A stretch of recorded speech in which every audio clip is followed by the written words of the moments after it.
Hey guys, we are going to be making some apple butter, and I don't make it for the typical reason. I found out last year there's an ingredient in this apple butter recipe that is spot on getting me that old-fashioned flavor of my mama's fried apple pies. So when I make this recipe, I make it a little chunky because that's the only thing I'm using it for is fried apple pies. So I'm going to go ahead and peel and core all of these apples, and I'll see you back here in a little bit.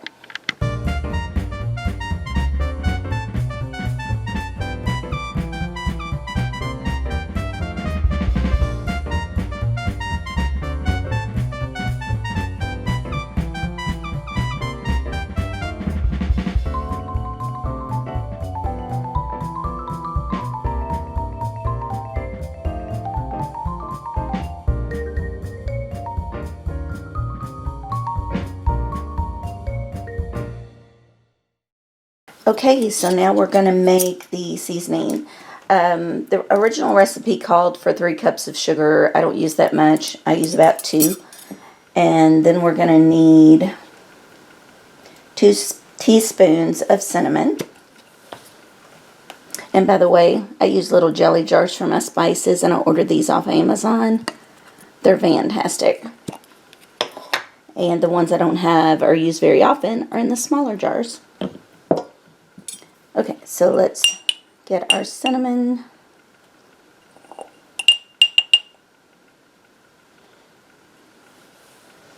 And now we're going to need a 1/4 teaspoon of cloves. Could not find my quarter, so I'm going to use a couple of 1/8.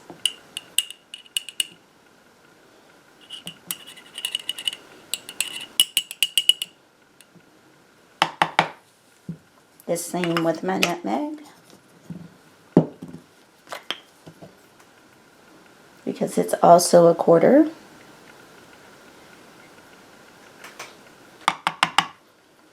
And I'm a little generous with my spices. Oh, I need a 1/4 teaspoon of salt as well. Now I'm just going to whisk it all together, and we'll get, this is going to be made in a crock pot, so we'll get everything loaded into the crock pot.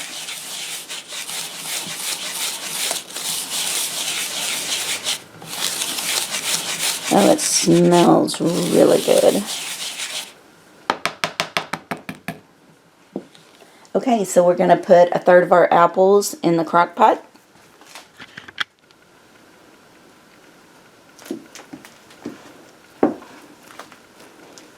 Okay, so I'm just going to cover the bottom with some apples. And I'm using between probably 5 and 6 pounds of apples.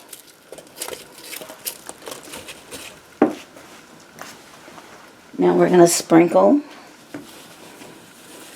some of our mixture and layer more apples.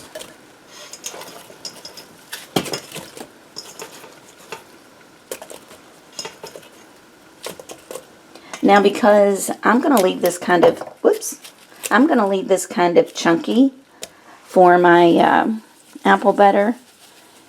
So just keep that in mind. Mine may not look like what you would make where it's smooth.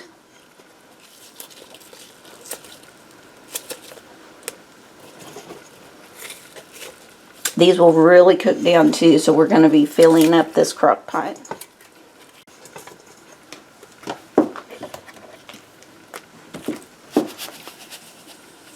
Top it off with the remainder. So we're going to cook it on high for 1 hour covered, and then we're going to come back. We're going to move it to low temperature and cook for 8 hours, and just occasionally coming and stirring. Now last year when I made this, I just let it cook overnight and it was fine without all the stirring. Okay, so I will bring you back as it starts to cook down.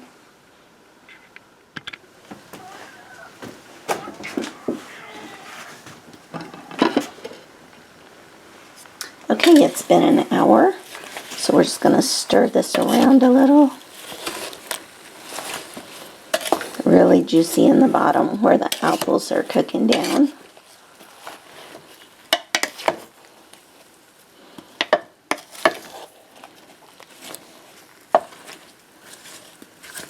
Everything looks good. As they cook, they'll start to darken too and absorb some of that juice that's cooking now. Okay, so now I'm going to drop it down to low for 8 hours.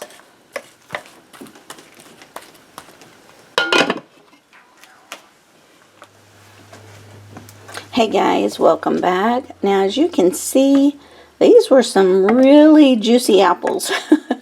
So I moved it over into a pot on the stove so I can cook down some of this liquid. I really just want the apples, and you can see they're still some chunky, some not. I'm not going to make this into a true apple butter. I want those chunks because they're better in the fried apple pies. So right now all I'm concentrating on is getting rid of some of that liquid that you see. So I'll bring you back when we're ready to can. Hey guys, I wanted to show you my new canner. It is a Harvest multi-use canner from Kitchen Crop. And just show you the book there that came with it. You can water bath can in it as well as steam can. And it's very nice. It's stainless steel, has a real heavy bottom. It's fantastic. And then the insert that came with it is pretty standard. You can use it for water bath canning. And then that goes in just like a normal water bath. Or you fold them under and set this inside. And you're going to set your jars on top to steam can. That's what I'm going to do today. And I'm going to put 3 quarts of water in it. And then we have this lid. It's vented. It also has a dial on top. And so once we have everything inside and the water starts boiling, we won't start our timer until this has come all the way around to the green. All that is in the book for you. But just wanted to kind of give you the basics on this canner, how it can be used in 2 different ways, which I think is great. Alright, so I'll see you back when the apples are done.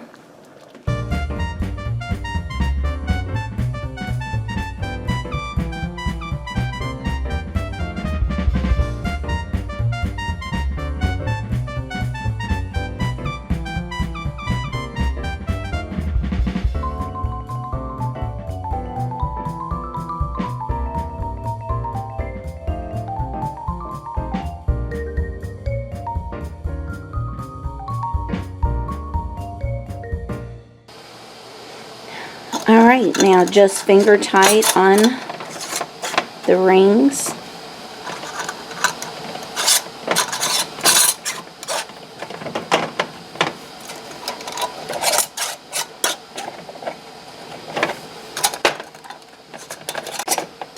I let the jars warm in the canner as the water was heating up.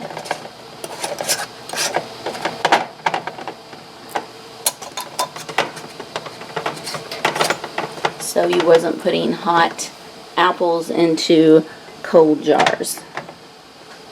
So now I can put these back in. There's not enough to fill the canner, so I have some large jars in there that I'll fill with water just to make sure nothing moves around or any jar falls over. I know that can happen in water bath canning. I'm not sure about steam, so just to be safe. So we are in. I'm going to put the lid on. Okay, I wanted to show you the little indicator on top. I'm in zone 1, and you can see the little red needle is moving up. it's going to have to go all the way over to the right to the dark green. Once it reaches that point, I'll be able to start my timer for 10 minutes, and then we will turn it off and let it cool down. Okay, so the temperature's coming down inside the canner. Always open it away from you to release that steam.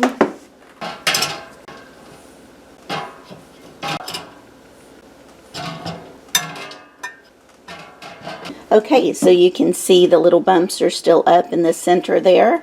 Now that they're out, though, they're going to start cooling down, and the pressure inside is going to cause those lids to seal, and the little they'll start popping where these little things will be sucked down. So in the next video, we will make some fried apple pies using them.